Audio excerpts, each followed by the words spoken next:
Yeah, perfect. It's recording now. So, yes, my name is Glenn Richards. I'm one of the officers at the Lancashire Police. Obviously, thank you for attending this interview online, Michael. Can you just obviously introduce yourself and tell me a bit about yourself first? Yeah, I'm Michael Ingham. I am 36 years old and I'm applying for the police apprenticeship programme. Just a little bit about myself. So again, I'm 36 years old. Mm-hmm. I've had a lot of knowledge and background in managing teams and managing facilities, especially based in leisure industry. Mm-hmm. Started as a part-time member of staff, leisure assistant member of staff, and worked my way up the ladder to a duty manager.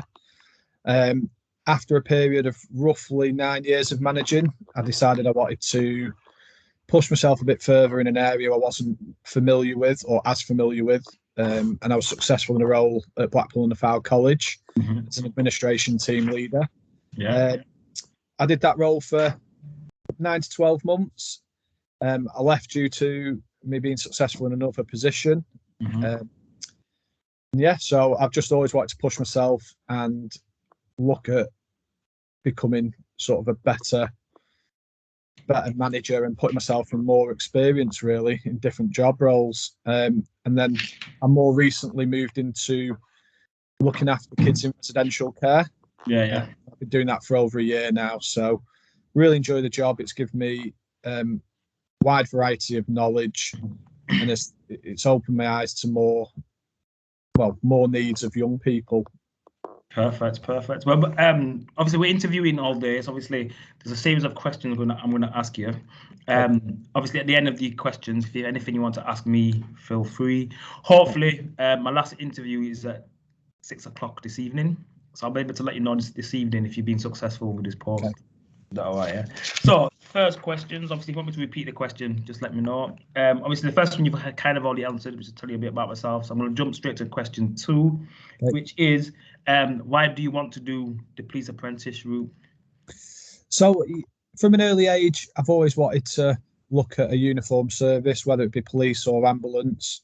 Always loved and wanted to do it. But I left school with not many GCSEs, and I decided to go straight into work.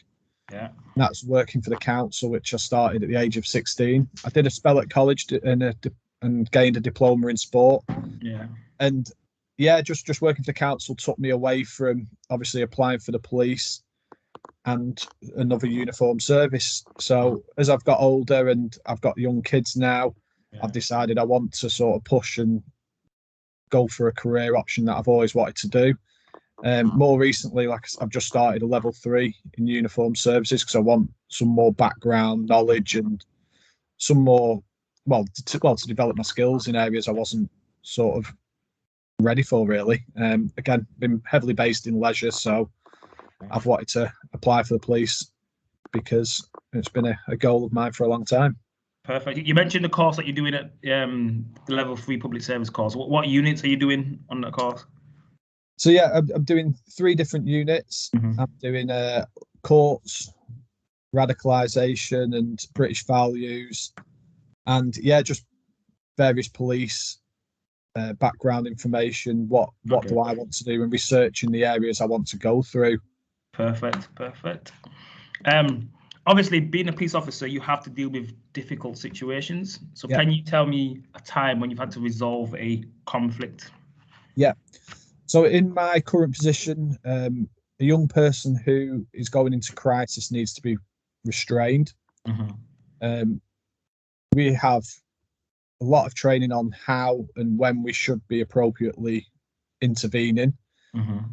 This young person in the house, he was in crisis. He was damaging his bedroom.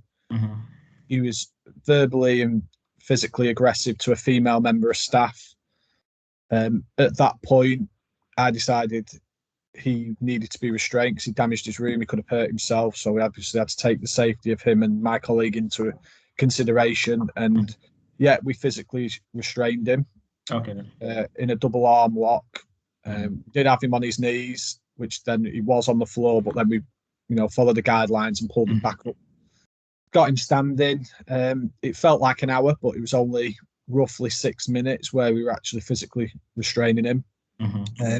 In that time, just reinforcing him, saying, this is something we don't want to do, but you're in crisis. Until you can come down to a level we're not, letting you go as such. And you've got to be really informative and show that you are leading in the restraint.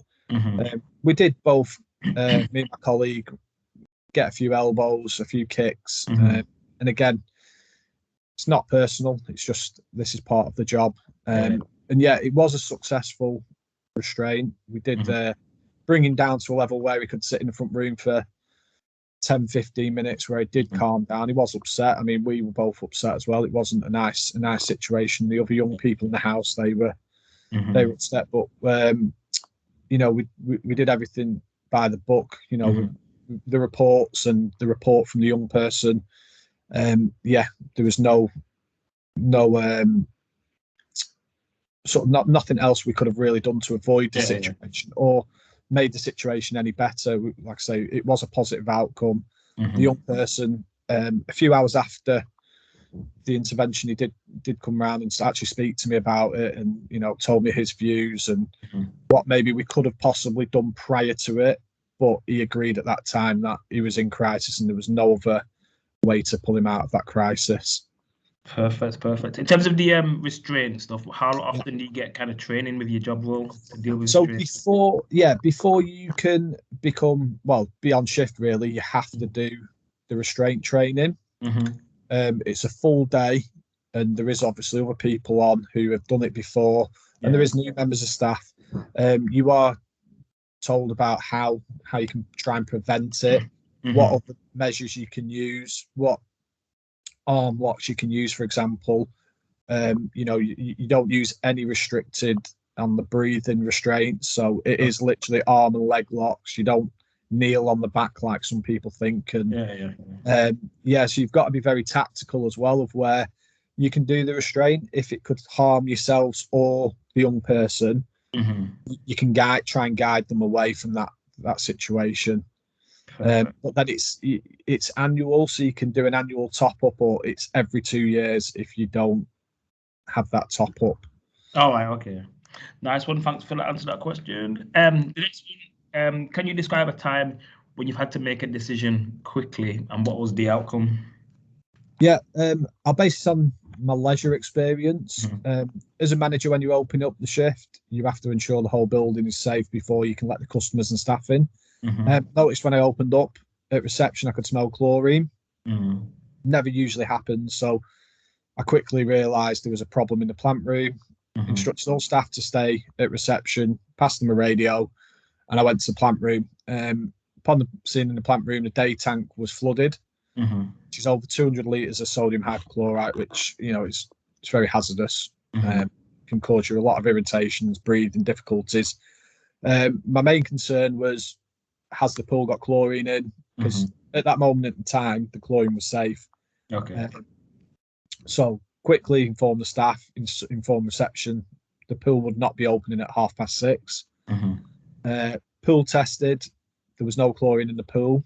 My next concern was the manual dosing machines. If they were to come on and start pumping sodium hypochlorite in, it might overdose, which then cause people to have burns to the skin. So what I had to do was shut down the plant room, just have pumps operating as normally, and I manually dosed, which took roughly about 2 hours to get it stable enough to then open the pool. I was always relaying that information to reception and popping back up to speak to customers as well.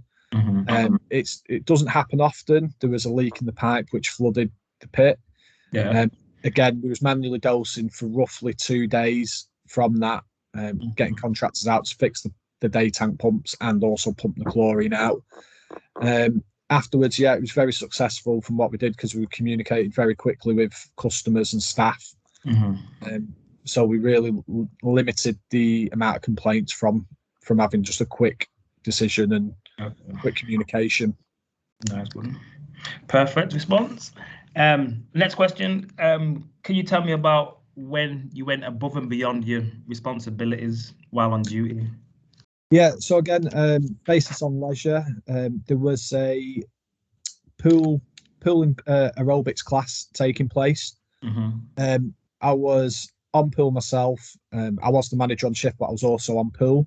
And I noticed a lady was acting a bit strange, like wandering around in the pool when the class was going on. As you can imagine, aerobics, there's arms moving around, they're using floats, they're using torpedoes. And so I got off and spoke to her, just asked if she was all right. She looked upset. She was. She lost, she was, 60 plus herself. She lost her mother's ring, which was on a necklace. Yeah. And you could tell she was visibly upset. So I told her, unfortunately, you're not going to find it right now with all the movement in the water and the people in the pool. Yeah. So, but when they get out, I know roughly where it might be. I said, and we'll try and find it as soon as physically possible. The class had finished, so I was visually having a look around the pool side, from pool side into the pool. I couldn't see it. She was upset by that time, crying. There was other people trying to look for the necklace as well. Yeah. I radioed for my centre manager who was on, and asked him, would it be okay for me to get into the pool? I didn't relay this information to the woman at the time, which he said that was okay. So I did get changed, and when she saw me get in the pool, she thanked me. She was upset and very glad that I actually got in the pool to try and find it with her. It was my lunch hour, my lunch half an hour break, but again, it was I knew where I'd more than likely find it. Unfortunately, I didn't. So my next conversation with her was to get changed from the pool. We'll have to now turn the pumps off and look in the strainer basket, see if it's gone through the filtration system. Again, luckily, before we got to that point, she come running back onto poolside as I was just getting out of the water to say it fell down her actual costume. In the lower part of the costume. She did feel a bit daft, a bit stupid. I said, no, it's not a problem. We're more than happy to do this kind of thing for you. Again, afterwards, the next day, she brought in chocolates for myself and a card. She also mentioned it on the Bispam chat that staff had got in to help her find a ring, and she really appreciated it. And she gave us a really good like on I think it was Google as well. So yeah, I think that stands out for me because it wasn't a really big act, but for her it meant a lot. So I'd say that's a really positive one for myself. Perfect answer. Next one is obviously in the press recently. The police in general, especially down in the Met, have been in the news for inappropriate behaviour. Can you give me an example why, obviously, it's important if you become on the police apprenticeship, why you have to obviously behave in an appropriate way? Yeah, well, for me, everybody will look up to you. So you're a police officer. You're there to stand up for these people, protect them, safeguard them.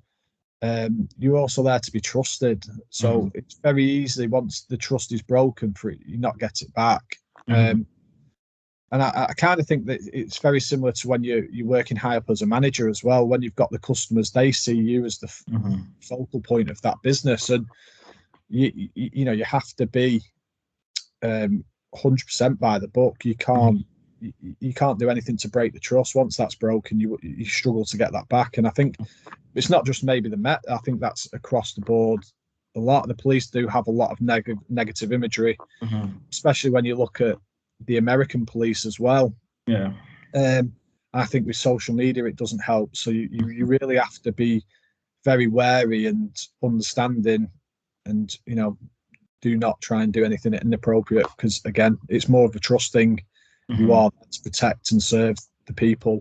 Nice one. Cheers for that. Part of the apprentice route obviously means you have to do, obviously it's part of it studying, part of it is obviously working alongside the police. How do you think you're going to manage that in terms of your family, social life? Yeah, well, again, it's very difficult. I think I'm past the point now with my children where they're sleeping through. I think early stages, it would have been quite difficult with feed doing 2, 3, 4 feeds during the night. It would have been quite hard.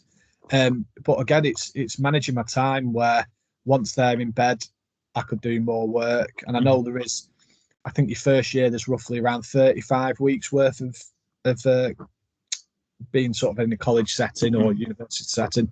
And I think Yeah, I think managing my own time, which I'm very good at from being in my previous job as a manager's of the administration team leader and also duty manager. Yeah. I can manage my time very well. I think because it's something I've really wanted to do for a long time, and now I'm taking steps towards that to do the job. I've got that motivation to do it. I also want my children to sort of look up to me and say, like, my daddy's a policeman. That's something what drives me as well. Yeah. Nice. So I don't really see them as a hindrance or might be a hindrance because that's just life. I think everybody's got day-to-day issues what might pop up. So it's just more about managing my time and just pushing myself as far and as much as I physically can. Nice one. Just two more questions. Okay. Obviously, part of being a police officer, you have to work in different situations. Is there anything that you have any fears of? Like some people are fearing of like blood, working with like murder scenes, seeing them bodies. Is there anything that you're scared about if he was to become on the police apprenticeship route? Spiders. No, I don't really like spiders. That's pretty much it. If it was a tarantula house, I probably wouldn't like it. But generally, blood, I really, really like it. Obviously, I've thought about in the past applying for the ambulance service. I can deal with all that. I've had broken legs. I've had some strange injuries from people playing sports outside. I've had someone's tooth stuck in the back of another guy's head. Strangest thing I've probably seen. I've had double arm breaks on trampolines. That doesn't faze me at all. Just spiders is probably the only thing. Just spiders. I'll bear that in mind if you're successful. And then last question. Obviously, I've gone through your application form. You did very well in terms of filling it in. I've gone through your answers to the questions. If I was to contact, obviously I've looked at your CV as well. If I was to contact Danny Ogden or Martin Cadwell, just to give him a reference for yourself, how would they describe you? Well, I know them personally and in work, so I think they'd probably describe me as hardworking. I think about I've put a lot of thought and energy because my role was staffing, so I improved the staffing standards, and I was moved to various centres to improve the standards in staffing. So I think very hardworking. I treated everybody fairly. I always managed my staff how I've always liked to be managed, and I think they would really give me really, really good feedback. I've worked underneath both of them as a duty manager, and we had a really great relationship, and we worked really well together. And they were great. They were grateful when I actually went on board and moved centres underneath them. And I think they'll say I was very honest as well. Whether they like to hear my honesty at times, it was only down to my experience of being at a lower level as a leisure assistant, where I still had that touch base with people in that job role, where sometimes they found that difficult. So I bridged a lot of gaps as well. So I think, I'd hope they'd give me a really good reference, and I'm sure they would. And I think they'd probably say my hardworking and attention to detail would be one of them. Yeah, definitely. Nice one. Well, that brings an end to my questions I had to ask you. Is there anything you want to ask me regarding the apprentice route? There was only really one. After the apprenticeship has finished, are you likely to become a full-pledged police officer? Are you taken on after completion of that course? That was one question. If not, if you're not taken on, is there other opportunities for you to develop maybe your education side, or can you move into a different constabulary? So to answer your first question, obviously as the apprentice route, we hope that because you're committing 2 to 3 years with us, that we give you an insight into how the police work. Obviously you gain your apprenticeships alongside that. So normally we would then be looking to recruit anybody that completes our apprenticeship route to become a police officer. And obviously, if you wanted to work your way up the ladder, the apprenticeship route gives you an opportunity to work with different police departments, CID, detective, dog handlers, etc., etc. So if you wanted to, once you've completed your 3 years, wanted to go into another direction in terms of police career opportunities, we would help you and guide you towards that as well. Right. Okay. That's great. Is that all right? Any other questions? No, that's it. Thank you. Perfect. Well, what I'll do is, like I said, we're interviewing all afternoon, so hopefully we'll be in touch this evening to let you know if you've been successful. But I'd like to just obviously thank you for your time. Thank you for answering the questions, and obviously we'll be in touch if you are successful. Okay. Thank you very much. Nice one. Cheers. Thank you.